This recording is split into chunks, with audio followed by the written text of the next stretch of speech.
Hello friends, Mina kitchen ব্লগে তোমাদের সবাইকে স্বাগত। আজকে মিনা কিচেনের রেসিপিতে থাকছে ছোলার ডাল। তবে সেটা করছি আমি ফুলকপি আর আলু দিয়ে। ভীষণই ভালো লাগে। নিরামিষ দিনে তোমরাও এটা করতে পারো, আর গরম গরম ভাত বা রুটি, পরোটা, লুচির সাথে এটা পরিবেশন করতে পারো। তো চলো গাইস, আজকের এই রেসিপিটা আমি কিভাবে করছি তোমরা দেখতে থাকো। সবার প্রথমে আমি এখানে 200 গ্রাম ছোলার ডাল আগে থেকে ভিজিয়ে রেখেছিলাম। এখানে আমি 1 ঘন্টার মতো ভিজিয়ে রেখেছিলাম। এরপরে আমি এই ডালটাকে আরও 2 থেকে 3 বার ভালো করে ধুয়ে প্রেসার কুকারে দিয়ে দিলাম, আর তার সাথে পরিমাণ অনুযায়ী জল অ্যাড করলাম। খেয়াল রাখতে হবে জলের পরিমাণটা যাতে খুব কমও না হয় আবার বেশিও না হয়। তোমরা দেখে এখানে বুঝতে পারছো আমি কতটা পরিমাণ জল নিয়েছি। জল দেওয়ার পরে দিয়ে দিচ্ছি স্বাদ অনুযায়ী লবণ, আর একটা মিডিয়াম সাইজের টমেটো কুচি দিয়ে দিলাম। দিয়ে দিচ্ছি লবণ, 2 তেজপাতা, আর সামান্য পরিমাণে গরম মশলার গুঁড়ো। সমস্ত উপকরণ দিয়ে আমি এখন চামচ দিয়ে ভালো করে মিশিয়ে নিচ্ছি। এরপরে প্রেসার কুকারের মুখটা বন্ধ করে দিয়ে আমি ওভেনে প্রায় 7 থেকে 8 সিটি দিয়ে নামিয়ে নেব। সো ফ্রেন্ডস, 7 সিটি দেওয়ার পরে আমি নামিয়ে নিয়েছি। আর এইখানে দেখো আমি আগে থেকেই একটা বড় সাইজের ফুলকপি ছিল, তার অর্ধেক এখানে ফুলকপির পিসগুলোকে আমি এইভাবে ছোট করে কেটে নিয়েছি। আর তার সাথে 2 মিডিয়াম সাইজের আলু আমি এইভাবে ছোটো ছোটো পিস করে কেটে নিয়েছি। এরপরে ওভেনে কড়াই বসিয়ে দিয়েছি।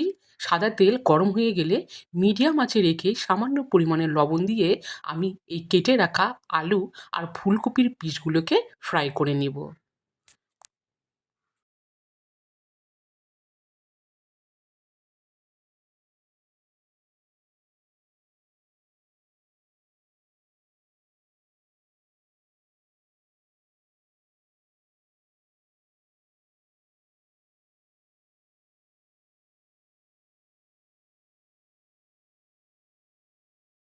সো ফ্রেন্ডস, তোমরা দেখো এখানে কিন্তু ফুলকপি আর আলুগুলো ভাজা হয়ে গেছে।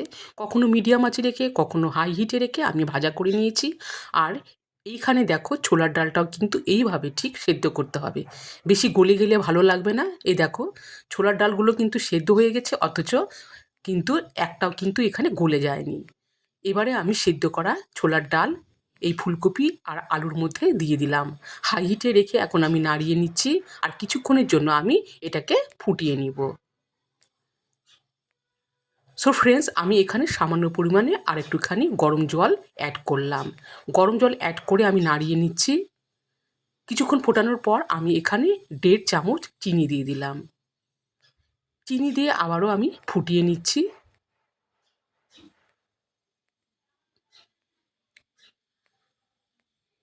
তো দেখো বন্ধুরা, অনেকটাই কিন্তু গাঢ় হয়ে গেছে ডাল। আর এইখানে আমি একটি পাত্রে ঘি দিয়েছি। ঘিয়ের সাথে সামান্য পরিমাণে সরিষার তেল অ্যাড করলাম।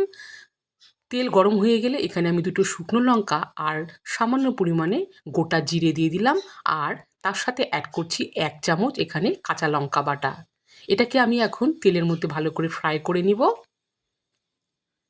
সো ফ্রেন্ডস দেখো, এই তেলের মধ্যে আমি এই ফোড়নটাকে ভালো করে ফ্রাই করে নিয়েছি। এরপরে এখন আমি এই ডালের মধ্যে এই ফোড়ন দেওয়া তেল ভালো করে মিশিয়ে নিচ্ছি। হাই হিটে রেখে আমি আবারও প্রায় 5 মিনিটের মতো ফুটিয়ে নিব। সো ফ্রেন্ডস দেখো, আলু ফুলকপির এই ছোলার ডাল রেডি। এরপরে আমি ওভেনের আঁচটাকে নিভিয়ে কিছুক্ষণের জন্য ঢাকা দিয়ে রেখে দিলাম। সো ফ্রেন্ডস, একটা পাত্রে আমি সার্ভ করে নিয়ে আসলাম। তো হয়ে গেল আলু ফুলকপির ছোলার ডাল। তোমরা এটা গরম ভাতেও পরিবেশন করতে পারো। তো আমি একটা রুটি দিয়ে এটাকে পরিবেশন করছি।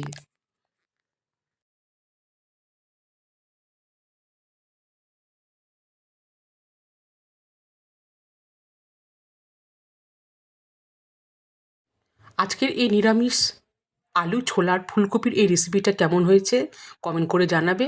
আর যারা এখনও আমার চ্যানেলটিকে সাবস্ক্রাইব করোনি, প্লিজ লাইক, কমেন্ট এবং শেয়ার করে দিতে ভুলবে না। আজকের মতো এই পর্যন্তই। টাটা সবাইকে, আর দেখা হচ্ছে আরও এক নতুন রেসিপির সাথে।